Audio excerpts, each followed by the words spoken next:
Welcome to the latest edition of Paul McLean Live here on Truth Frequency Radio. It's another Flat Earth Truth Tuesday, as I like to say, and I'm your host, Paul on the Plane. We are continuing tonight with a series of interviews I've conducted with professionals in the Flat Earth community and the empirical evidence and firsthand experience with these proofs that they have that our world is nothing as advertised. Not a spinning, orbiting, corkscrewing, salty space pear, as I like to say, chasing the sun at over 1 million miles an hour. No, a fixed and stationary plane.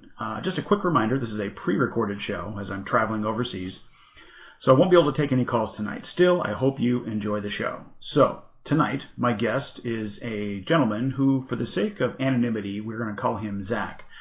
He has a wealth of knowledge and experience in a particular field that, in my opinion, is just chock full of flat earth evidence and downright proof that our world is flat and fixed.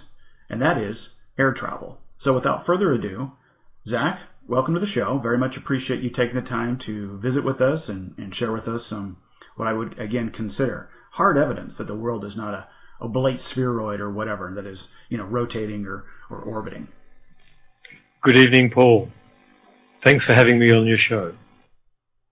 Very, very, very glad to have you here and to hear about some of your experience here and what you've learned in your many years of air travel. So let's start off by just establishing your credibility. Would you mind just taking a couple minutes and letting us know about your education, your experience? Obviously, you can leave out any specifics, but just in general, your experience and expertise with this profession of yours.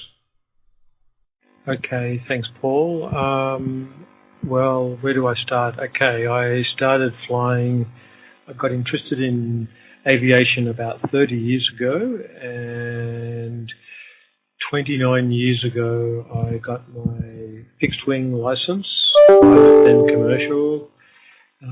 Flew aeroplanes for about 8 years before switching over to helicopters, commercial helicopter flying in a number of countries. And then I had the opportunity to go back into aeroplane flying, fixed wing, gained my air transport pilot license, and had the privilege and the opportunity to fly for a very wealthy corporate client, and I was flying his Citation X as well as his Gulfstream G650 around the globe. Oh well, we used to call it a globe then, but now I realise it's no longer a globe. And I've basically been flying both helicopters and aeroplanes commercially, professionally for the last 29 years. And in 9 countries I've been flying commercially. And I hold an air transport pilot license for both helicopters and aeroplanes in 3 countries around the world. And what hit me once about 4 years ago was I was teaching my boss's son to fly, and I went back through the training notes that I was given 30 odd years ago to prepare and study for my theory exams.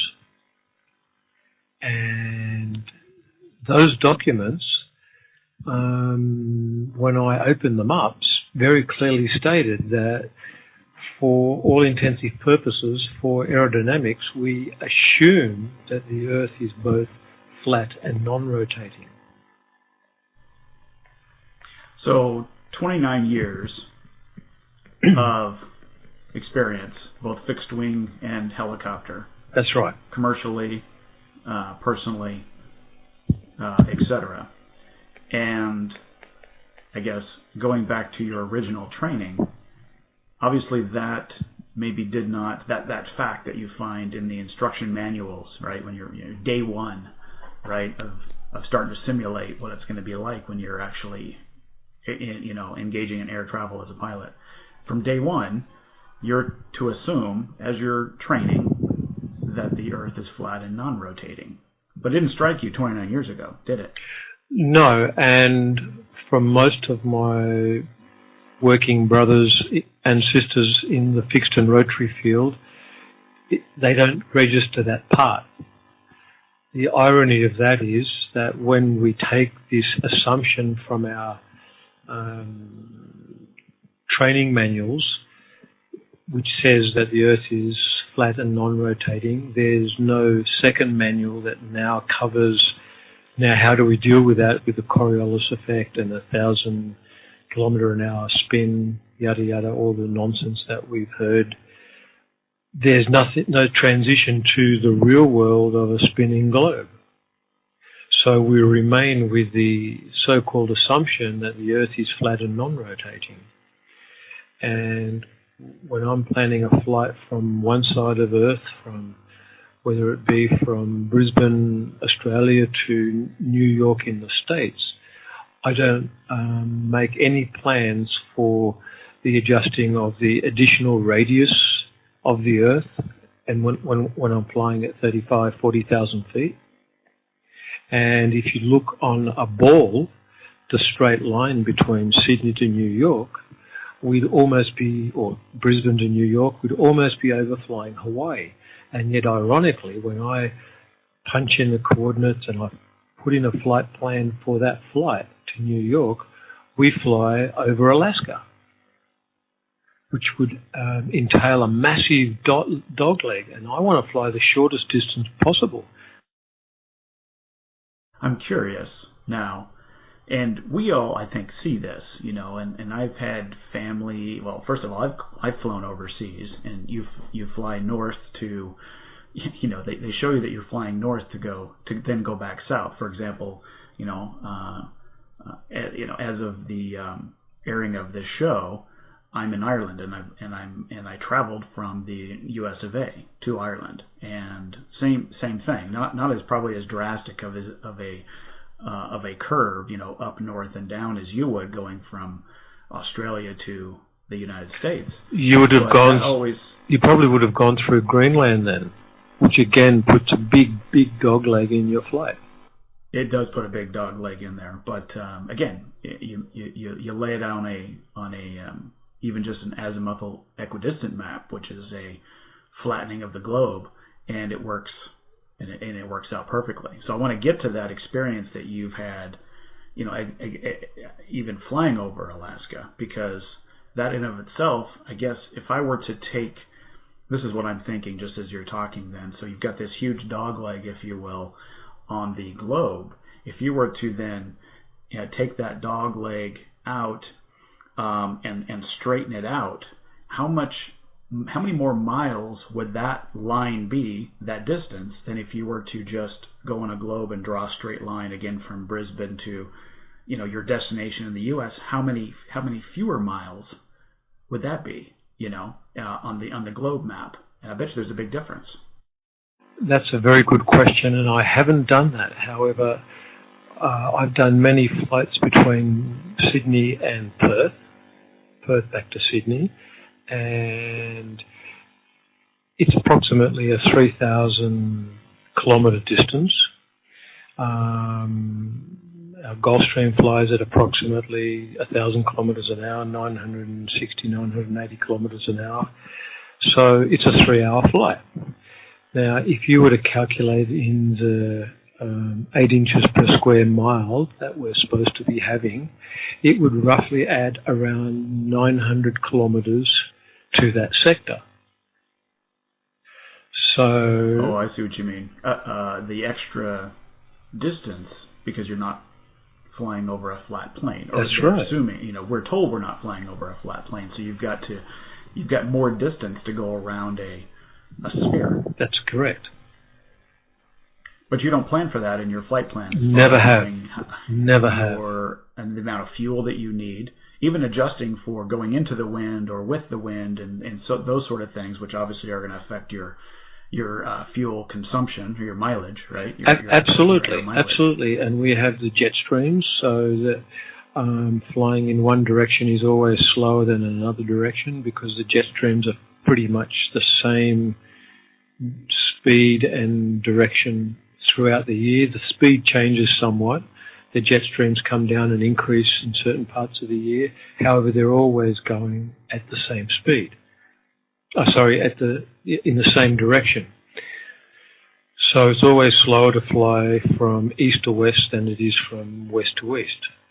Nothing to do with the Coriolis effect. That's just the ground speed related to the prevailing winds. But the higher you would fly, you are adding additional radius to a ball if you were flying around a ball. And our Gulfstream only flies at around 1,000 kilometres an hour, so we can't fly fast enough to cover that distance in 3 hours. So how do we cover that extra distance? There isn't extra distance because there isn't extra radius. It's flat. And all the instruments on board both a helicopter and an aeroplane, the artificial horizon, which keeps us upright, straight and level, and helps us conduct a coordinated turn, can only work on a stationary flat plane. Well said. well said. So, going back to the the training that you underwent, and now you are obviously training new pilots as well. So this material you're seeing that you're covering on a regular basis, it starts out with, hey, for the basics, just to get the basics down as we start to learn how to fly a plane, we have to first of all assume that we are flying over a flat, non-rotating Earth. That's the first thing, right? And then you go through and you learn about what you need to learn. But you said that there's no jump then to quote-unquote reality, or what we're told reality is that the Earth is moving and that it has a curvature to it, which would need to be obviously accounted for, because if all the software is written, for airplane guidance systems and all of the software that helps aid the pilot in controlling the aircraft and doing what he wants it to do and go where it wants to go, is all based on and correct me if I'm wrong, but it's all based on a flat, non-rotating Earth. So how can all of the pilot's training and all of the software that he is using and all of the mechanical instruments that he's using are all based on a flat, non-rotating Earth? How do we actually get anywhere if we live on if in reality we live on a spinning, orbiting sphere? Well, we just can't. It's fairy tale. I mean, I've been flying around at 48,000 feet, and as far as I can see, the Earth is flat. The horizon is flat. There is zero curvature visible. The artificial horizon does not have to be reset or caged every few minutes as we're flying around a curve. I'm not pointing the nose of the aircraft, or the autopilot is not following the curvature. We level out at our assigned altitude, 38,000 feet, and we stay perfectly level for 3 hours, 6 hours, whatever the flight leg is. We're speaking with Zach, 29 years as a pilot, both fixed wing and rotary, as a pilot, as an instructor, and sharing with us his experience in airspace travel. I guess we call it airspace, but air travel. And what's very interesting to me, Zach, is kind of what you were saying about when you plot a course. So you're flying, and you said you've done this from Australia to the United States. And anybody can go into Google Earth, or even the Mercator projection map, which is the one that's hanging in most classrooms, I think, still in the world, or go on the globe that's sitting in your kindergarten classroom. And if you were to draw a straight line, or take a string, a piece of string, and tape it to Brisbane, and then move that string in a straight line over to San Francisco or something on the west coast of the U.S. and tape it there and look at what the route would be if we live on a globe, and then compare that to an actual flight that we're shown what the flight path is. And like you said, it's going to go over Alaska. It's going to go over Canada. And you think about that. How much further north are we talking about? Alaska is from San Francisco. You should go nowhere near that, Alaska, if we live on a globe, if we're flying based on a globe model of the Earth. So when did this? When did you realize that there's something was maybe it wasn't reconciling with reality? When you were flying over Alaska one time that you were like, this is weird. Why are we flying over Alaska? Is that when it dawned on you? Ironically, no.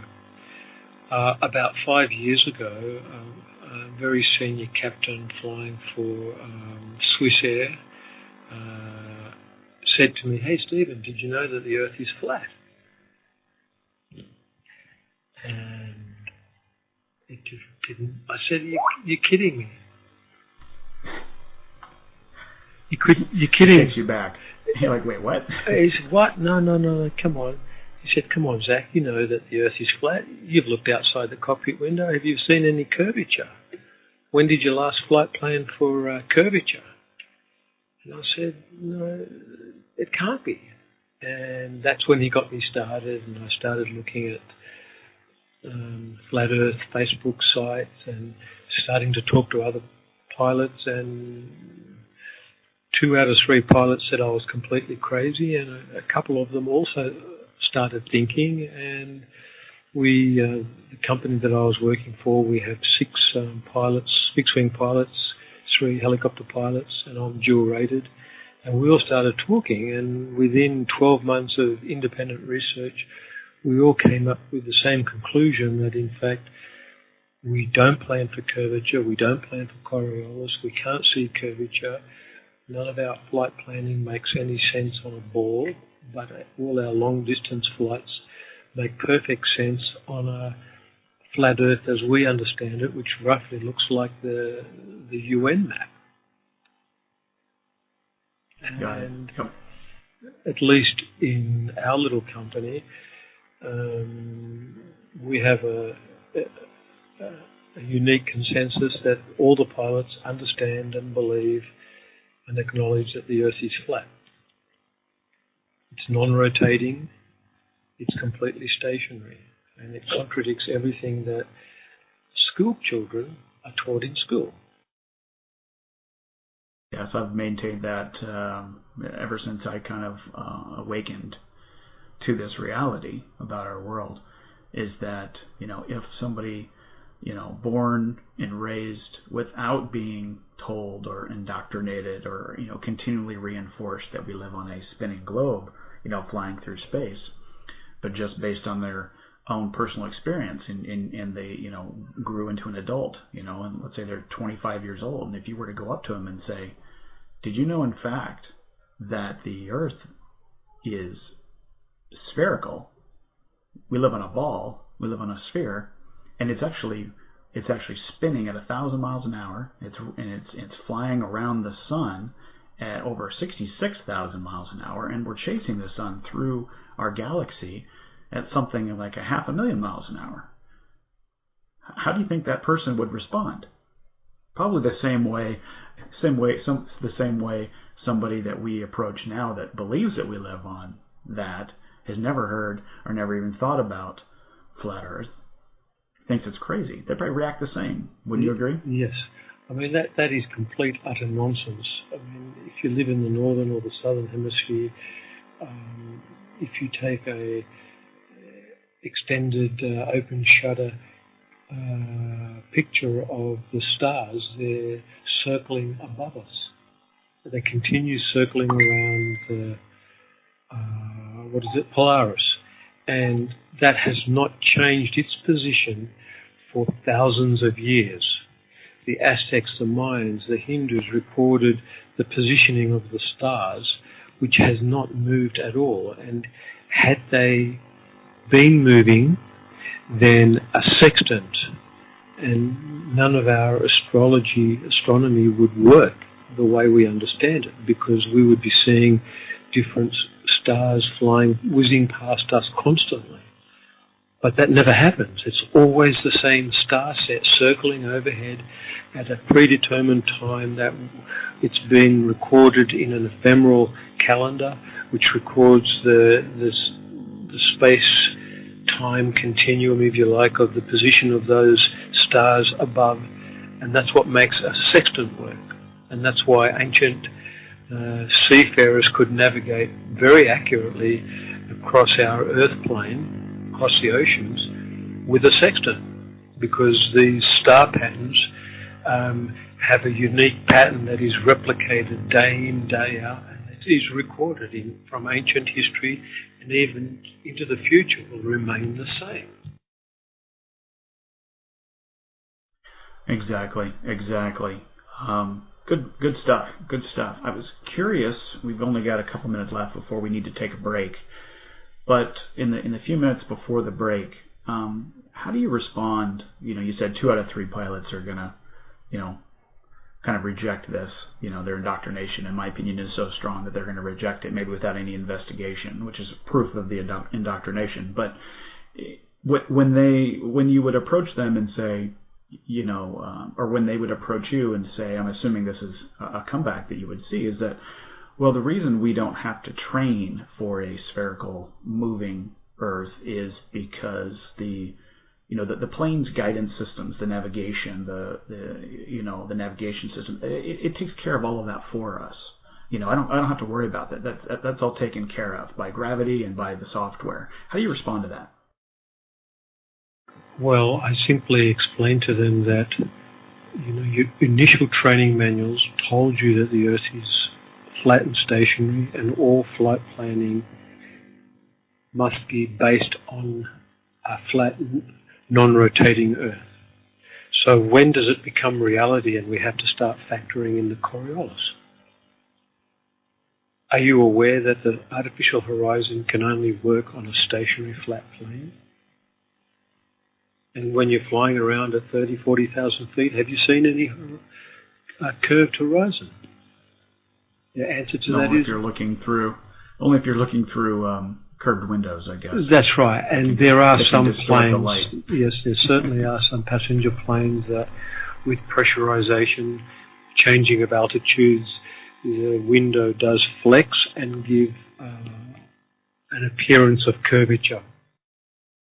Yeah, that's one thing I've noticed, and it makes perfect sense. When you're sitting on the ground, obviously the cockpit, the cabin and the outside air will be of equal pressure. The door's open, people are going in and out, and they close the door, and they obviously start to pressurize the cabin to allow, to keep you comfortable when they get up to, 35,000 feet or so. But at that point, you have to think about it. There's a lower pressure outside and a higher pressure inside in the cabin, and that's going to... anything that's flexible in any way is going to, and I'm sure the plane probably, the cabin itself is probably flexing at some level. There is a little bit of expansion there, probably very minute because of the strong materials that it's built out of, but the windows are also flexible, made of plexiglass or whatever that material is, and you've got a pressurized cabin. Those will tend to, logically, reasonably, will tend to maybe bulge out a little bit, very, very incrementally, very small. But that in of itself, you are looking through a curved piece of material, and that's going to distort the light that's coming in through that window at some level, and it could make it appear. So I think a lot of people will say, "Oh, I've seen the curve at 35,000 feet."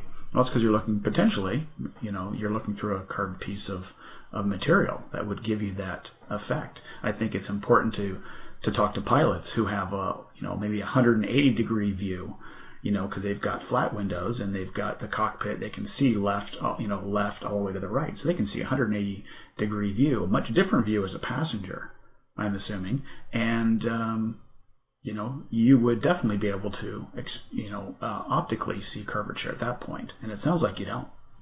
Well, that's exactly right. And if you're sitting in the back as a passenger, if you were to move your head up and down and around, the curvature that is apparent to your eyes would alter. And curvature, if there was curvature out there, would remain fixed. But as you move your head around that window, the curvature changes because the window is curved, not the horizon. And exactly. And that is, next time you're traveling as a passenger, is to, if you're sitting by the window, is you can, move up, move down, move left and right, and you're going to see that what you're looking at is going to be changing. Is that right? That's correct. Except up front in the cockpit. In the cockpit, we have around 210 degrees of view, and there is no distortion built into the cockpit windows.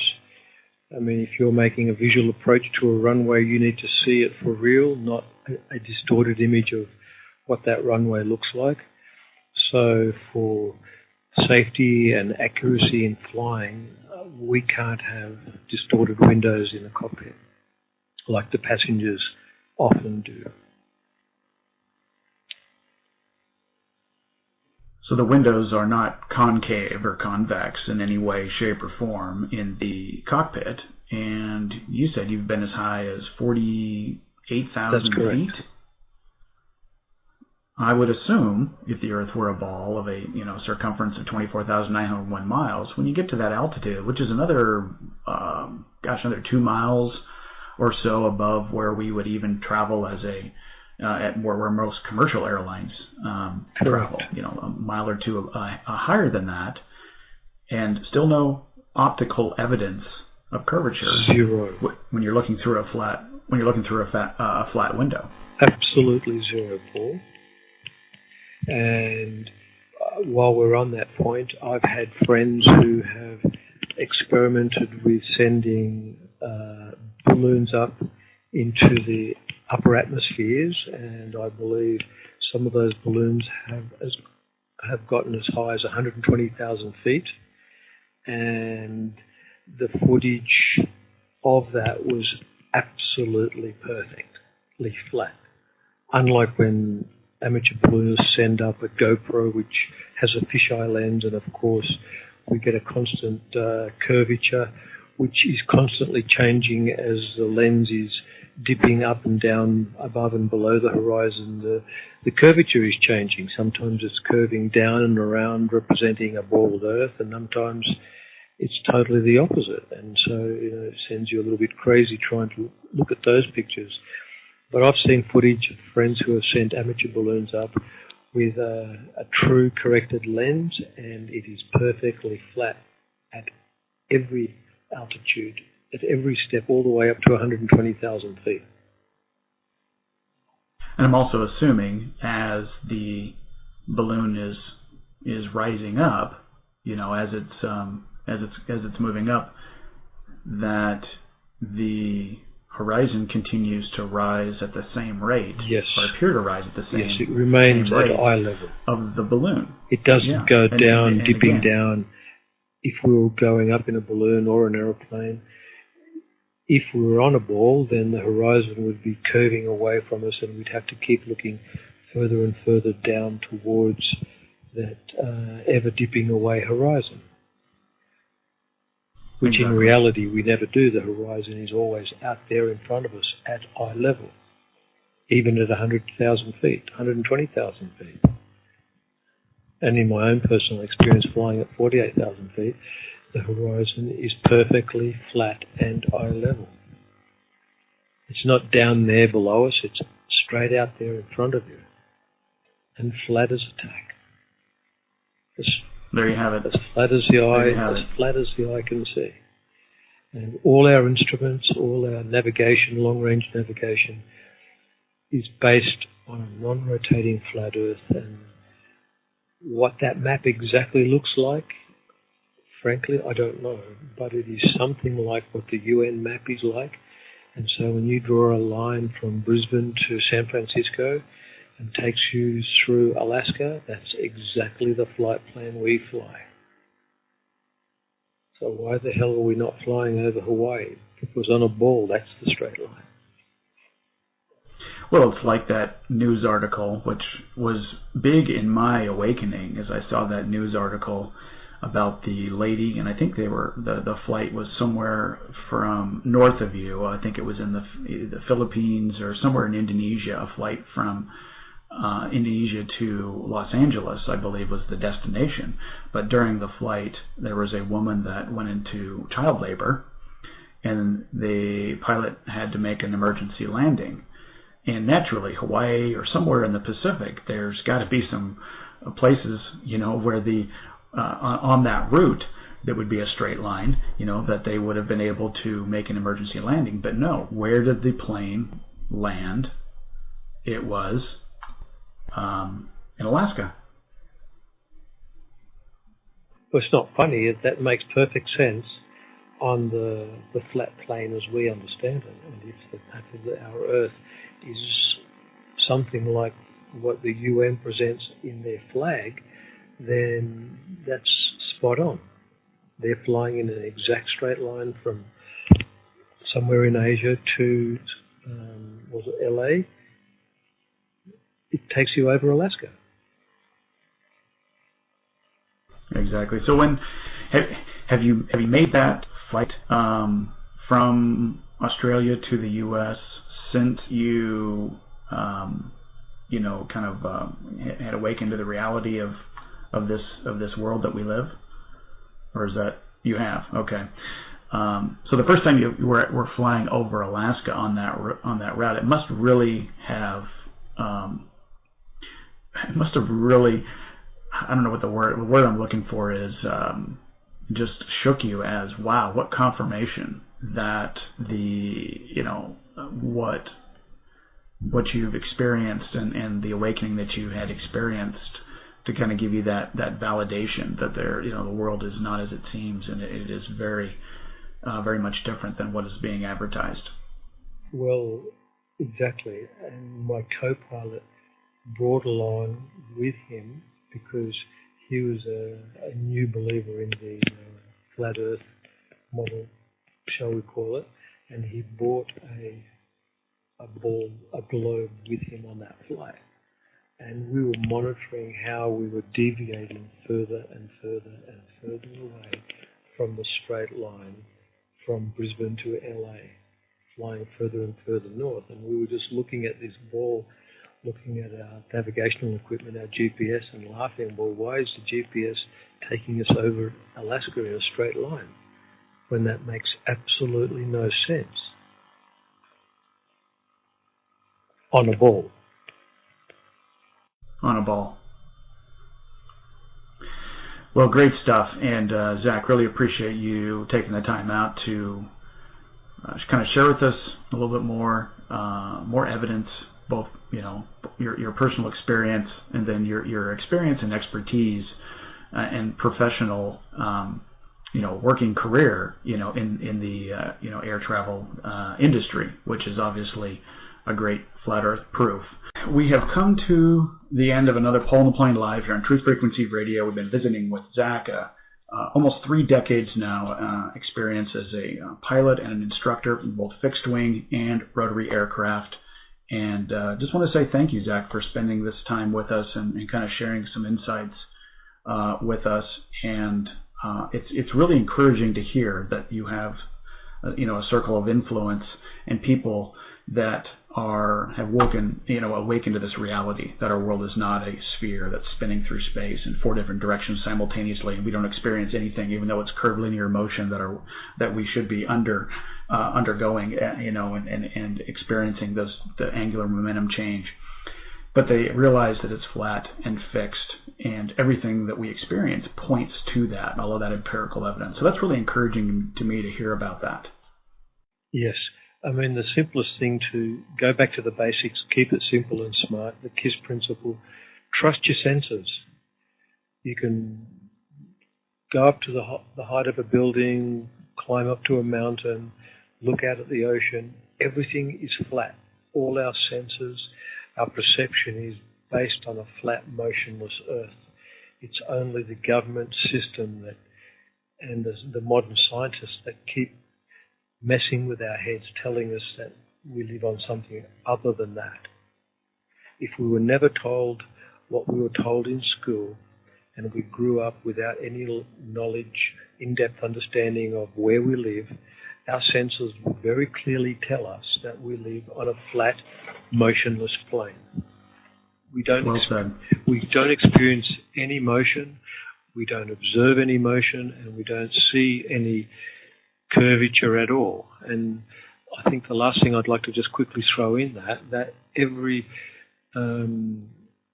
intelligent culture that has ever been on this earth, from the Aztecs, the Mayans, the Sumerians, the Germanics, the Hindus, the Buddhists, the Australian Aboriginals, the Greeks, the Mesopotamians, the Hebrews, the Jains, who else is there? The Incas, the Israelites, the American Indians, even the Christian Bible, the Babylonians, the Muslims, the Chinese, the Mongolians, the Atlanteans, all stated clearly that the earth was flat and stationary, and they have drawn star patterns that we understand and observe today.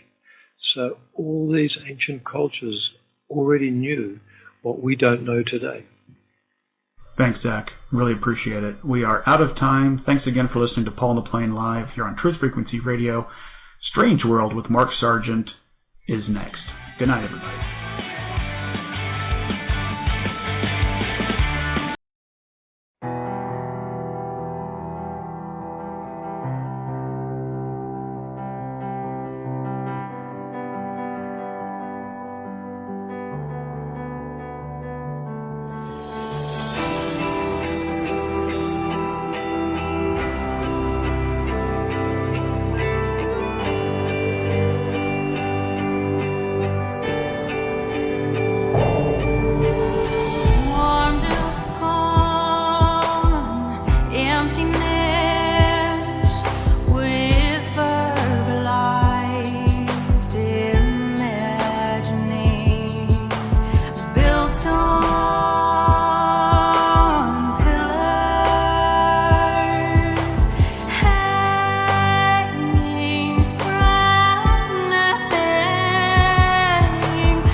See